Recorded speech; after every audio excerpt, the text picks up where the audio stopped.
आज की इस तेज रफ्तार और भागदौड़ भरी जिंदगी में क्या आपको भी कभी-कभी ऐसा लगता है कि हम भीड़ में होकर भी बिल्कुल अकेले हैं? हमारे आसपास रिश्ते तो बहुत हैं, पर अगर गहराई से देखें तो उनमें से ज्यादातर बस एक लेन-देन या फायदे नुकसान पर टिके होते हैं। आज की इस खास चर्चा में हम एक ऐसी अमर गाथा को समझने वाले हैं जिसने दोस्ती और त्याग की पूरी परिभाषा ही बदल कर रख दी। ये महज एक पुरानी कहानी नहीं है, बल्कि आज के इस दौर में जहां हम सब सच्चे प्यार और एक गहरे जुड़ाव की तलाश में हैं, हम सभी के लिए एक बहुत ही मार्मिक और जरूरी सबक है। तो जरा सोचिए, आज के इस मॉडर्न जमाने में जब हम वफादारी या लॉयल्टी की बात करते हैं तो दिमाग में सबसे पहले क्या आता है? अक्सर लोग इसे स्टेटस, पैसे या रुतबे से तौलते हैं, लेकिन बिना किसी शर्त वाली दोस्ती का असल मतलब क्या है? क्या आज के समय में ऐसी दोस्ती मुमकिन है जो अमीरी और गरीबी की हर दीवार को चुटकियों में पार कर जाए? आप इस बारे में क्या सोचते हैं? नीचे कमेंट्स में जरूर बताइए कि इस मतलबी दुनिया में सच्ची लॉयल्टी की परिभाषा आपके लिए क्या है। अध्याय 1, सांदीपनी आश्रम से मिली शिक्षा। चलिए समय में थोड़ा पीछे चलते हैं। इस अमर रिश्ते की शुरुआत हुई थी प्राचीन उज्जैन के महर्षि सांदीपनी के आश्रम से। एक तरफ थे यदुवंश के राजकुमार श्री कृष्ण और दूसरी तरफ एक बेहद गरीब लेकिन ज्ञानी ब्राह्मण बालक सुदामा। अब मजेदार बात यह है कि उस आश्रम का नियम सबके लिए बिल्कुल एक जैसा था। चाहे आप राजकुमार हो या एक साधारण बच्चा, सबको एक ही खुरदरी चटाई पर सोना होता था और साथ मिलकर भिक्षा मांगनी पड़ती थी। महर्षि सांदीपनी की सबसे बड़ी सीख यही थी कि सच्ची महानता वहीं से शुरू होती है जहां आपका अहंकार पूरी तरह खत्म हो जाता है। इन्हीं छोटी छोटी चीजों और साझे संघर्षों ने ही तो इन दोनों की आत्माओं को हमेशा के लिए एक कर दिया था। अध्याय 2, गरीबी का बोझ, सुदामा का वो महान त्याग। आपको पता है, आश्रम के दिनों में ही एक ऐसा वाकया हुआ जिसने इन दोनों दोस्तों की जिंदगी को हमेशा के लिए बदल दिया। एक दिन जंगल में लकड़ियां बीनते वक्त अचानक से बहुत तेज तूफान और बारिश आ गई। ठंड से कांपते हुए दोनों ने एक पेड़ पर पनाह ली। गुरु माता ने रास्ते के लिए थोड़े से चने दिए थे जिन्हें दोनों को बांट कर खाना था, लेकिन सुदामा ने वो सारे चने अकेले ही खा लिए। अब आप सोचेंगे, क्या उन्होंने ऐसा सिर्फ भूख की वजह से किया? बिल्कुल नहीं। असल में माना जाता है कि उन चनों पर एक श्राप था। जो भी उन्हें अकेले खाता वो जिंदगी भर के लिए घोर गरीबी का शिकार हो जाता। सुदामा अपने जिगरी दोस्त कृष्ण को इस भयानक श्राप से बचाना चाहते थे और इसीलिए अपने दोस्त के प्यार में सुदामा ने वो गरीबी का श्राप हंसते हंसते अपने सिर ले लिया। इसे कहते हैं निस्वार्थ प्रेम। फिर वक्त का पहिया घूमा और दोनों की राहें जुदा हो गईं। आश्रम की पढ़ाई पूरी हुई।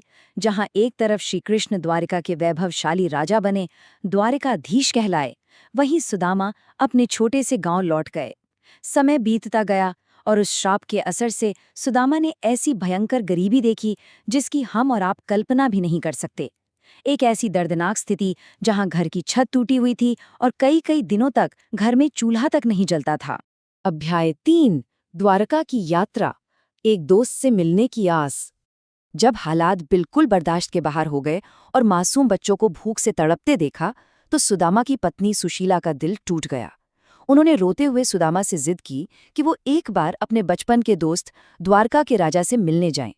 ध्यान दीजिएगा, ये जिद किसी दान या भीख के लिए नहीं थी। वो बस चाहती थी कि सुदामा अपने मित्र के दर्शन कर लें, उनका आशीर्वाद ले आएं, ताकि परिवार को इस असहनीय दुख में थोड़ी मानसिक शांति मिल सके। और फिर सुदामा निकल पड़े। शरीर पर फटे हुए छिथड़े, कांटों से लहूलुहान पैर। और जब वो द्वारका पहुंचे तो जरा उस नज़ारे की कल्पना कीजिए। एक तरफ सुदामा की वो दर्दनाक हकीकत और सामने सोने के विशाल दरवाजे, रेशमी कपड़े पहने लोग, भारी कवच वाले सैनिक, एक बिल्कुल ही अलग दुनिया। ये जो जमीन आसमान का फर्क था ना, यही इस यात्रा को इतना ज्यादा इमोशनल बना देता है। अब इतने बड़े राजा के लिए उपहार क्या लेकर जाते? घर में तो खाने का एक दाना तक नहीं था। तब सुदामा की पत्नी ने पड़ोसियों से मांग कर सिर्फ 4 मुट्ठी टूटे हुए चावल यानी पोहा एक पुराने फटे कपड़े की पोटली में बांधकर दे दिया। देखने में ये बहुत मामूली लग सकता है, लेकिन सच मानिए ये सुदामा की पूरी जिंदगी की कुल जमा पूंजी और अपने दोस्त के लिए उनका बेहिसाब प्यार था। जब थके हारे सुदामा आखिरकार द्वारिका के राजमहल पहुंचे तो वहां का नजारा बहुत ही तकलीफ देने वाला था। इस बेहद कमजोर, धूल मिट्टी में सने और फटे हाल इंसान ने जब कहा कि वो द्वारकाधीश का दोस्त है, तो वहां खड़े पहरेदारों ने उनका खूब मजाक उड़ाया। जाहिर है उन्हें यकीन ही नहीं हुआ कि ऐसा दरिद्र इंसान उनके इतने महान राजा का दोस्त हो सकता है। लेकिन इतने अपमान के बावजूद सुदामा बिल्कुल शांत और गरिमा के साथ वहां खड़े रहे। उन्हें बस अपने सखा से मिलना था। अध्याय 4।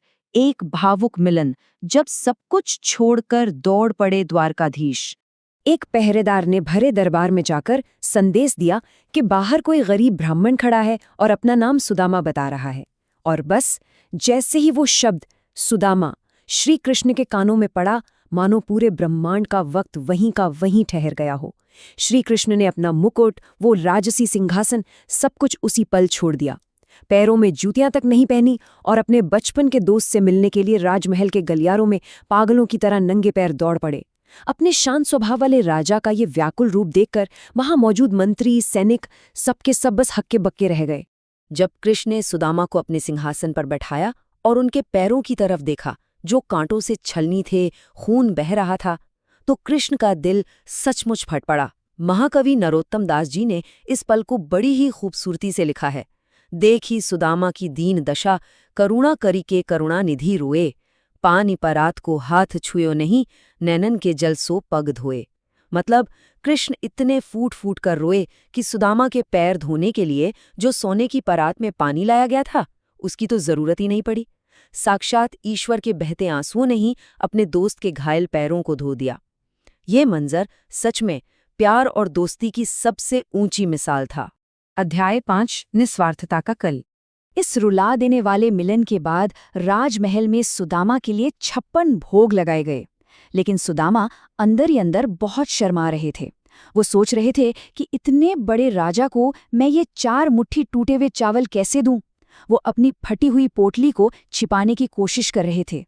लेकिन अंतर्यामी कृष्ण वो तो सब समझते थे।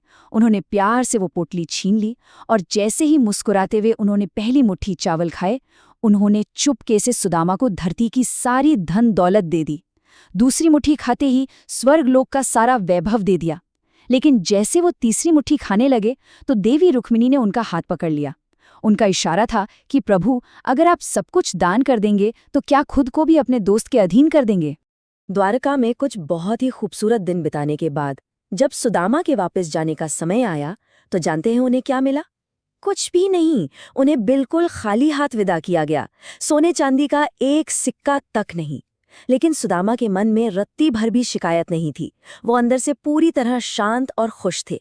वो सांदीपनी आश्रम की अहंकार न करने वाली सीख उनके भीतर अब भी जिंदा थी। लौटते हुए वो यही सोच रहे थे कि अच्छा ही हुआ कृष्ण ने मुझे धन नहीं दिया, कहीं दौलत पाकर मेरे अंदर घमंड न आ जाता। लेकिन असली चमत्कार तो तब हुआ जब सुदामा अपने गांव पहुंचे। वहां उनकी उस टूटी फूटी झोपड़ी की जगह देवराज इंद्र के महल जैसा एक आलीशान सोने का महल खड़ा था।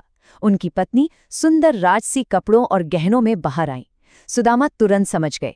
एक सच्चे दोस्त ने बिना कुछ कहे, बिना एक शब्द मांगे ही अपना पूरा फर्ज निभा दिया था। यही तो है सच्ची दोस्ती का जादू, है ना? जहां आपको कुछ मांगना नहीं पड़ता, बस एक दूसरे को समझना ही काफी होता है। इस अद्भुत आध्यात्मिक कहानी ने आज हम सभी को बहुत कुछ सोचने पर मजबूर कर दिया है। बचपन की वो मासूमियत, वो बिना किसी स्वार्थ के दोस्तों के साथ बिताए गए पल कितने अनमोल होते हैं ना? स्क्रीन पर दिख रहे इस सवाल पे जरा गौर कीजिए। आपके किसी खास बचपन के दोस्त के साथ आपकी सबसे प्यारी याद कौन सी है? मैं चाहूंगा कि आप कमेंट्स में अपनी वो खूबसूरत याद जरूर शेयर करें, ताकि हम सब उस पुराने खुशनुमा एहसास को फिर से जी सकें। आज की इस तेज और बिजी दुनिया में अगर आपके पास कोई ऐसा दोस्त है जो बिना किसी शर्त के हर अच्छे बुरे वक्त में आपके साथ खड़ा रहता है, तो मान लीजिए वही आपकी जिंदगी की सबसे बड़ी दौलत है। नीचे कमेंट सेक्शन में जाइए और अपने उस बेस्ट फ्रेंड को टैग कीजिए। उन्हें बताइए कि वो आपके लिए कितने खास हैं, क्योंकि सच्ची दोस्ती इस जीवन का सबसे बड़ा तोहफा है। और अंत में खुद से एक सवाल जरूर पूछिएगा, क्या आप किसी के लिए सुदामा या कृष्ण बन सकते हैं? इस खास चर्चा में हमारे साथ जुड़ने के लिए आपका बहुत बहुत शुक्रिया। सीखते रहिए और अपनी जिंदगी में इन सच्चे रिश्तों की हमेशा कद्र करते रहिए।